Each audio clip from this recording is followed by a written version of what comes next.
everybody, and welcome back to In the Kitchen with Gina Young. So today's video is going to be a little bit different. In this video, I'm going to be sharing with you all something that I recently found out about my health. But what I'd like to do is start off at the beginning to where if there's some of you that are not familiar with me, I want to go back just a couple years and talk about when I started having really low iron. Okay, so welcome to my channel if you're new. Welcome back to the returning subscribers. I love you guys, and I think it's very important for us all to talk about this today. I hope you guys are having an amazing day today. So now, let's go back a couple of years.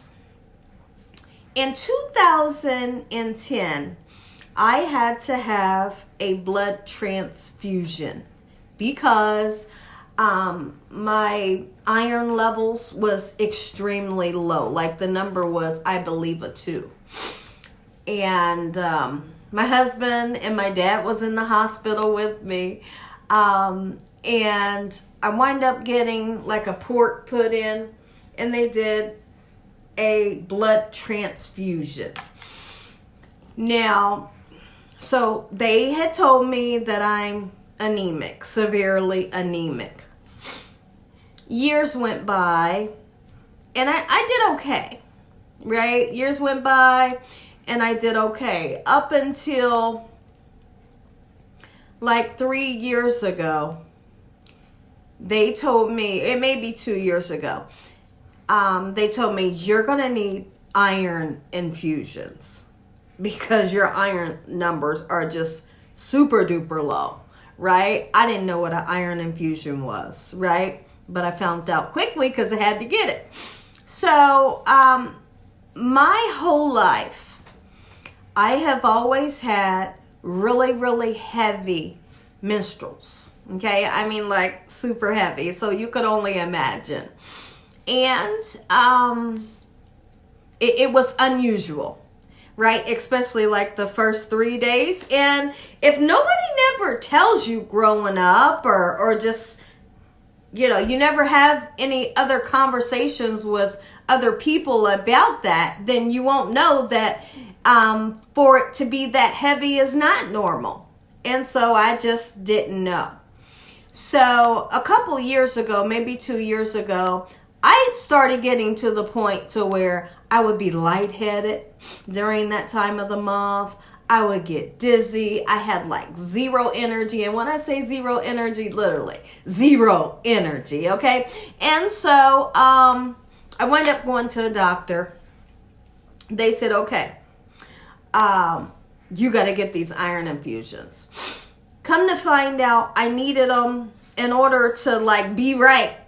I needed the iron infusions 2 times a year. And honestly, they are super costly. I'm telling you, they cost you an arm and a leg. But once a month goes by and that iron gets into your system, you feel like a brand new person. At least I do. And I thought, this is it. This is what I've been needing my whole life, right? Because the past 2 years, it got me so much where it crippled me. And I could not work. I could not focus. I could not do anything. Those first 3 days, I was done. Like I was out for the count, right? So they had explained it like this. They said, so when you have your menstruals, they said, what happens to you? They said, your iron. They said, let's just explain it like this. They said, like we have extra iron stored like a reserve tank, like a gas tank would have a reserve tank. They said the body has like a reserve tank after the female has the menstrual, and then I guess you get some type of iron, something like that. Like you guys can look it up if I'm not explaining it right, because I'm probably not. But I got the gist of what he was saying. He said, but when your menstrual's over, your reserve tank is empty, right? And so it takes a long time for me to build up my iron, and it wasn't fun. So for the past 2 years, I've been getting these iron infusions 2 times a year, and they work. But the downside is they cost an arm and a leg. So I got a colonoscopy, I got the endoscopy where they go down your throat. I had every test known to mankind done on me, checking for all kinds of stuff. They're like, what's happening? Right? And I'm like, what's happening? Right? Like I said, every test you can think of, they did, and some. Right? So I was always getting blood work done. I'm always getting tests done, waiting on the results to come in, and I never really found out anything. So the people, I was seeing a doctor, the doctor that would refer me to get the iron infusions. She told me, go to an OBGYN. Like, when's last time you've been to OBGYN? It had been like forever and a day since I've been, honestly. And this video should teach you that you need to go. No matter what your age. And then as you get older, I'm almost 50. And as you get older, you gotta go. You gotta go for exams, breast exams, all that stuff. You gotta get it done.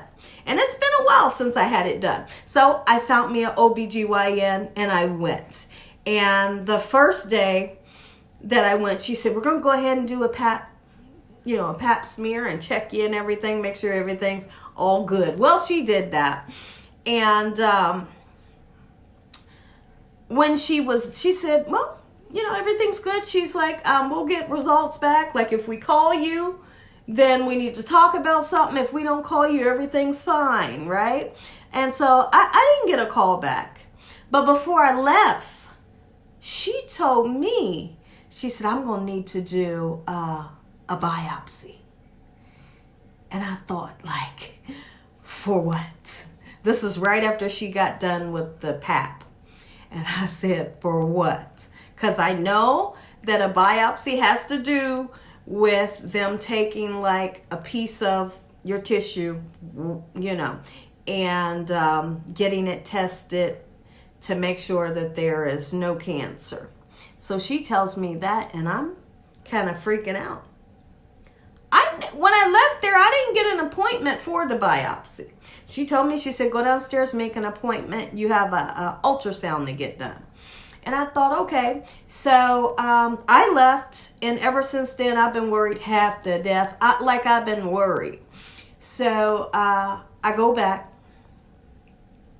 and I say, I'm here to get my x-ray. Keep in mind that I never knew when I was going to get the biopsy done, because I don't remember the appointment. I don't even remember the appointment for the biopsy. I just knew she said they was going to schedule it, but it never got done.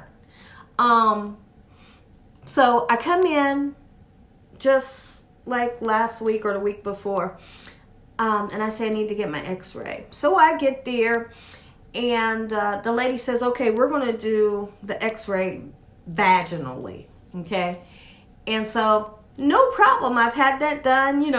I've had kids, and it's understandable that they go that way so they can see everything they need to see. They can see your cervix, fallopian tubes, all that good stuff. They can see it. So the lady starts doing the ultrasound. I think it was I keep wanting to say x-ray, but I know it was an ultrasound. So here's what the lady says to me, kind of threw me for a loop.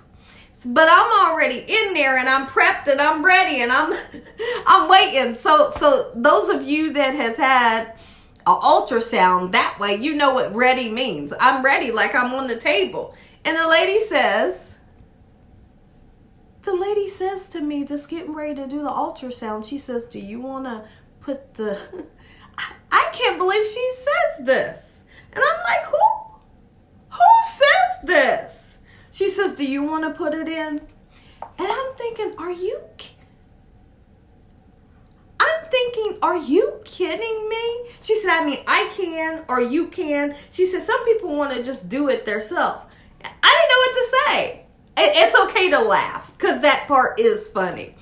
I said, you can do it. Like, I didn't know what to say, y'all. So I said, you can. So she got started. And when she got started, she's looking and she's measuring different things and she's typing, and there's a computer in front of me, or like a big TV screen, and I can see what she's measuring. She's like, you can look at everything that I'm doing. She's like, oh, here's this. She's like, here's your fallopian tube on the left. And then she's like, I can't find the fallopian tube on the right. She's like, I might have to do an x-ray on the top of your stomach. And so she's looking around and doing everything she needs to do.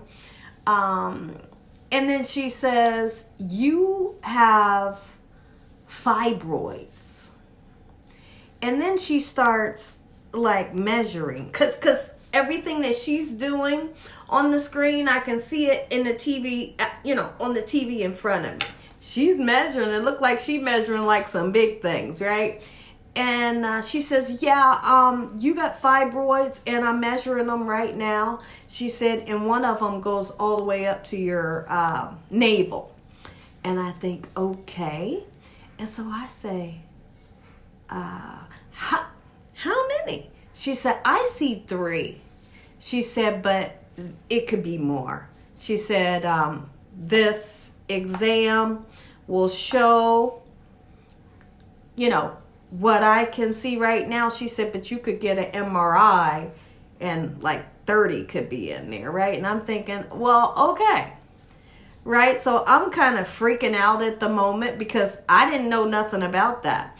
And so she tells me, and she says, so what brought you in here? And I said, heavy periods, having to get iron infusions, no energy,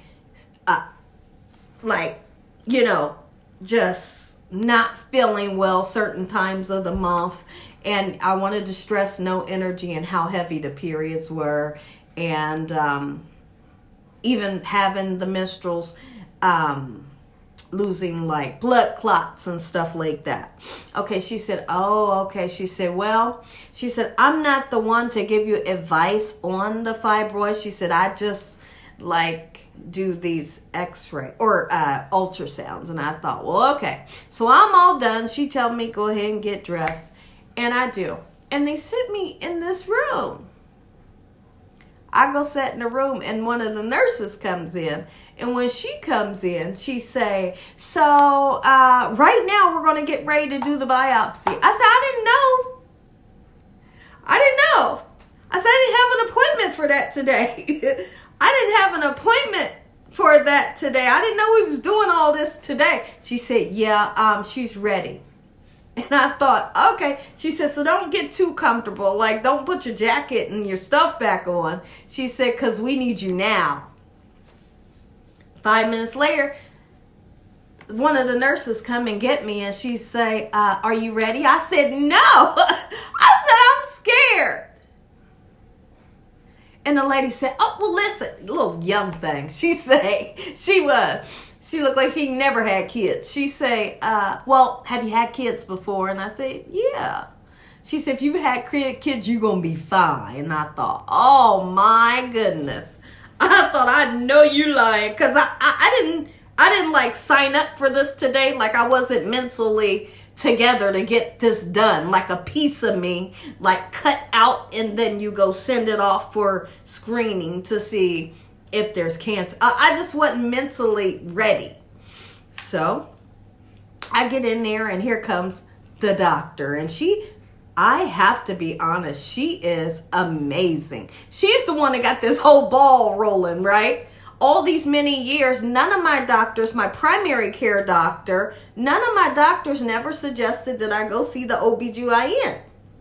But I found the right one. She seems to be absolutely amazing. She comes in, she say, are you ready? Well, she told me to get up there and get ready. My legs are shaking like this. I told her, I said, I'm scared. She said, don't be. She gonna try that little same thing with me. She said, well, have you had kids before? I said, yeah. If you've had kids, you'll be just fine. I said, you're second person. I said, you guys are comparing this to giving birth. I said, is it going to hurt that bad? She said, well, here's the thing. She didn't answer. She didn't answer, right? She just went right over that, like it went right through the ear and out the other. She said, if you've had kids, you'll be fine. She said, and I'm going to coach you through it. I'm going to tell you everything that I'm doing. I said, how long will this take? Because for a week I've been watching YouTube videos, and there's like a ton and a million people on YouTube saying how bad it is to get the biopsy. And I'm freaking out. I told the lady, I'm scared. She said, well, I'm going to bring somebody in, and, you know, she's going to be standing on your right, and if you want to hold her hand, or, you know, you want her, you know, whatever, she's right there for you. She'll be watching the whole time. I'm going to tell you everything I'm doing. I was still sitting up. She said, I'm going to need you to lay back for a second. You know, I'm going to need you to lay back. And she said she need me to put my hands like this. And so I do. I said, how long? I sit back up because I'm scared. I said, am I going to get numb? And she said, no. She said, but if for some reason, let's just say you can't take it. She said, I can numb you. She said, but that process takes a long time. I said, how long this take? She said, a minute. I said, a minute? I said, because I've been watching all these videos and people say it take about 15 minutes. Oh man, I was just I was frustrated. She said, well, you shouldn't have watched those videos. And I thought, oh, Lord, help me. Okay, she said, I got you. It's only going to take about a minute. And I'm thinking, she lying straight through her teeth. Right? So I lay back and my legs are shaking. The lady is right beside me. And you know what I told her? I said, I'm going to pray. That's what I did. I said, I'm going to pray. And guess what I started doing? I laid back and I prayed to our good Lord and Savior. Yes, I did. I was holding the bottom of my stomach, but I was praying like I never prayed before in my life. And I just kept saying, by his stripes, I am taken care of. I'm going to be okay. I ain't going to have no pain. Right? And it hurt. It hurt so bad. So if there's anybody out there that has to get that kind of biopsy done, it hurt. Okay, so the biopsy gets done and I made it through. I made it through and it's okay. It didn't take long. It didn't take long, but what you have to go through, she kept saying, I'm going to do this again, and I'm going to do this again, and I'm going to do this again. It finally got over and I made it through, and I'm here to tell you I made it through. She said test results will come back, and then we'll see how everything is. So let's go back to when I was getting the procedure done. So I'm getting the biopsy done. I'm just kind of gritting my teeth like this hard as I can, holding my fists together. And like I said, I was praying. In the meantime, between time, the lady that was next to me, she was doubled over like this. And I think she was cracking up because of the face I was making. Because I was like this and I was praying. And the doctor kept asking me, ma'am, are you with us? Ma'am, are you okay? And I kept saying, yes, like, leave me alone. I won't, because I was praying. Right? And she kept saying, ma'am, are you with us? Because that's what I was doing. I'm okay. I just kept saying, I'm okay. Let's just get this done. The lady was cracking up. And she said, I was worried about you, but I knew you was okay because I kept looking at you. So that part, it was a little funny and it did lighten things up. So I go home and I'm waiting on the results. The results come in. I get the little message saying, your results are in. And I look at them and they have like centimeters. It's hard. It was hard to read it. I'm thinking, are you kidding me? It's the weekend. It's evening time. It's the weekend. I can't call them. Me and my husband are on the road and we're trying to read the results and we can't understand nothing it says, but we do know that it says something about centimeters and something, and we just don't understand. It's not like clear writing that we can understand. It's a bunch of gibber is what it looked like. So I had to wait all the way until Monday. I left a message on the nurse's station. I said, call me, y'all, because I can't read this. And they called me 10 minutes after I left a message. And she said, yeah, hi, how are you? Doom, doom. And she said, okay, so I want to talk to you about your results. I said, what does this mean? She said, that means there's no cancer. And I thought, oh God, I just praise God. I was so grateful. I was praising God. My husband was praising God. And we was just so extremely happy. But the stress that you have to go through while you're waiting, and even when they say we need to do a biopsy, that is like the scariest thing ever. And then also, I forgot to tell you guys that she had me do another cancer screening for thyroid. That right there was like the week before, and it was something else. It came back negative as well. And so, y'all, I just been praising God and just thanking him. Lord, dear God, I just thank you, for your mercy, your love time, and your understanding, and just thanking him for his many, many blessings and the blessings that are yet to come. So here we are. We have results back, and there's no cancerous cells. There's no cancer within the uterus or where they looked. So that's a relief. Okay. And so we're so grateful, like I said, more than anything, to our great Lord. So in March, first week in March, I can't remember what day, I go back to the doctor. We need to figure out what we're going to do about these fibroids. We need to see if there's more than 3 and exactly how big they are. Like she said, one of them is up to my belly button. And here's the thing. I'm public. I'm always on here. And y'all know that I had a tummy tuck. And the gentleman that did my tummy tuck did an excellent job. Like, my stomach is amazing. Like, I don't have no rolls. My stomach is beautiful. But I always would look at my stomach and think, why does my stomach look like bloated, like in the middle? Like there's something bulging out right there. That's where she said one of the fibroids is. So boom, that explains something. Okay, so I'm going to be talking to my plastic surgeon and let him know so he can be relieved, because he's keeping an eye, on things. And, he might have been concerned a little, like why I have swelling in one area. It could be the fibroid. There was there was a troll in the channel the other day when I was live talking about, your stomach looks pregnant. And I'm thinking, are you kidding me?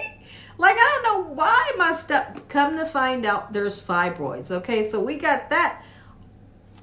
We understand. Okay, and if you do research, it does cause bloating, and some people say they may look like 5 or 6 months pregnant, and then they get the fibroids out and your stomach goes flat again. So it's like a whole science. And if you're interested, look it up. There's like a ton of videos that you can look up about this. And so they can be in your uterus, and they can come all the way up, in your stomach cavity. So that's the situation that we have going on. So I'm excited about this appointment that's going to happen the first week in March. We're going to figure out what to do about the fibroids. Because here's the thing. So fibroids is a tumor.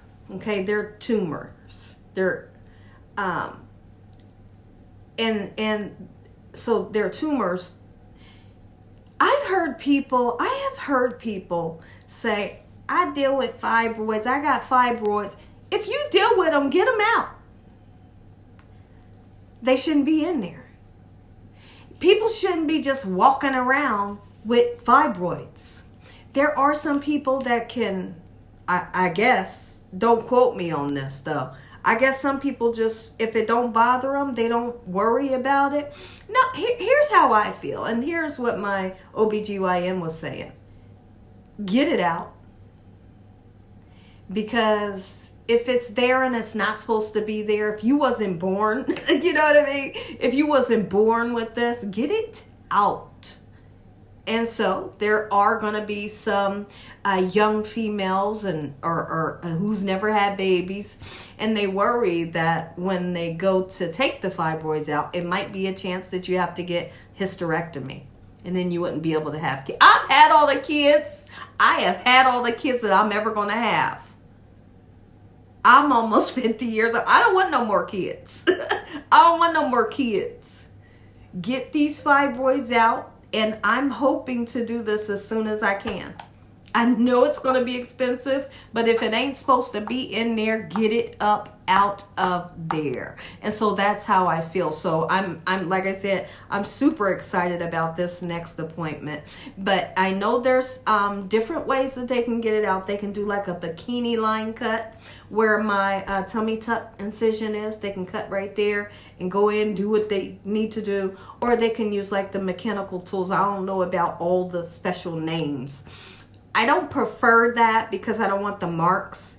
But what I have learned since after having a tummy tuck is that I know how to take care of marks and scars. Like my scar to my tummy tuck, it's completely gone. I mean, like it's completely gone. So if I have to get that one where they go in mechanically and do it, I will. But I would prefer the bikini line cut. Yeah, but it doesn't matter. And if it gets in a situation where they have to take the uterus, go ahead. Go ahead, because I'm not trying to have any other kids. But I do understand how that could be very important for families or females that's never had kids before. So it's very important that you go to the OBGYN,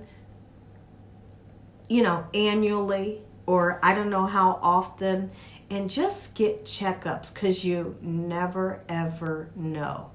And if you have, good OBGYNs and techs or whoever, nurses that care, they'll get down to the science of everything. And I'm so happy because, y'all, when I be telling y'all how sick, you could only imagine. I mean, you know how sick if I have to get iron infusions 2 times a year to be right? So I told my husband, I said, once we get these fibroids out, we might not have to get these iron infusions anymore. And that would be absolutely amazing. Oh, it would be absolutely amazing. So I'm going to keep you guys updated on everything under the sun.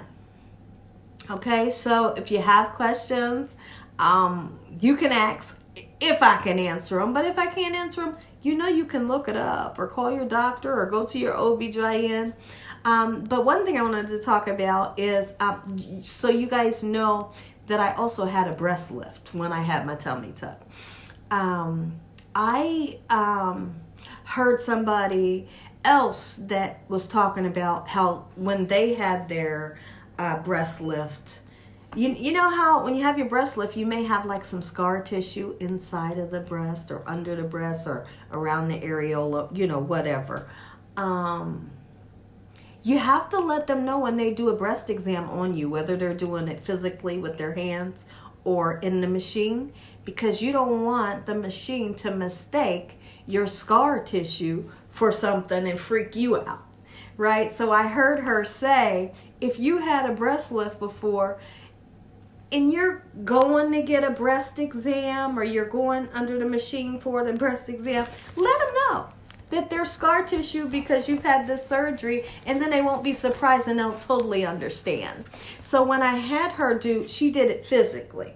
When I had her do the breast exam, they go around, I think they use two or three fingers, and they're just feeling and they're touching everything, and they do the whole, the whole thing. I could see her eyes doing this because she understood. She was like, oh, okay. So there's the scar. Okay, so I see what she's talking about. I could see her mind working, right? But she said everything was on the up and up, so that's very important if you've had that procedure done, to let them know so they won't be confused and mistake a scar for something and freak you and everybody else out. So I'm hoping that this video is informational. I don't know. I don't know what word I'm trying to use. I hope that this video helps you guys and helps you to understand what I've been going through. I'm going to show you guys a little bit of the swelling. I'm going to see if you can see a little bit. You might not be able to see. I do have my faja things on because I wear it every day. And the reason why I've been wearing it every day after having my surgery is because my stomach is a little swollen. But now we know why it's swollen. So when I show you what I'm about to show you, you may see it underneath the faja, the little bit of swollen right in the middle of my stomach, or you may not be able to see. I don't know. So I'll show you in this next clip. You might be able to see right here. That's right there where my belly button is, and that's where the swelling is. Come on, if you look this way, you don't see nothing. You don't, right? But right here, I don't know if you can see. You can comment if you see. But you see right here, just flat. But right there, something's right there, and we may find the problem. So listen, y'all, don't be afraid. Don't be afraid to go to these doctors and find out what you need to find out, and you keep on. Find another doctor if they're not figuring it out and you're still sick, right? Find another doctor. Go to a different doctor. Change your doctors up until you get one that says, okay, we can ready to do this, we can ready to do that, and we're gonna do this all in one day. And she didn't even ask me. She didn't even make the appointment for the biopsy, but I was glad to be able to have it done. Don't stop fighting. If you know you're not well, you know something's wrong, don't give up. Don't give up. Find the right doctors that will that will help you and give you the right care that you deserve until you figure things out. So I'm hoping that after we get these fibroids out, the things will be on the up and up. Fibroids can be this little, they can be a pea size, right? But they can be this big as well. Y'all, listen, when you get off of here, go over to YouTube and look at all these ladies' stories of the fibroids that was inside of them. The stories is unbelievable, and they said, I could be wrong if, tell me if I'm wrong. They said that the fibroid takes up so much of your blood, and it prevents the right amount of blood going to your heart and your brain. It's like taking up blood and your iron that your body is supposed to be getting. Get it out of there. It doesn't belong. And don't let nobody tell you that, if you're not having any symptoms, it's okay to let them stay in there. If you wasn't born with it, get it up out of there. Okay? I love you guys. Listen, I love you all so much. God is good. You hear me? And he's always in a blessing business. Okay? And the devil has no authority over your life. All right? So, I may go live tonight. I love you guys from the bottom of my heart. And as always, God bless. Thanks for watching. Good night.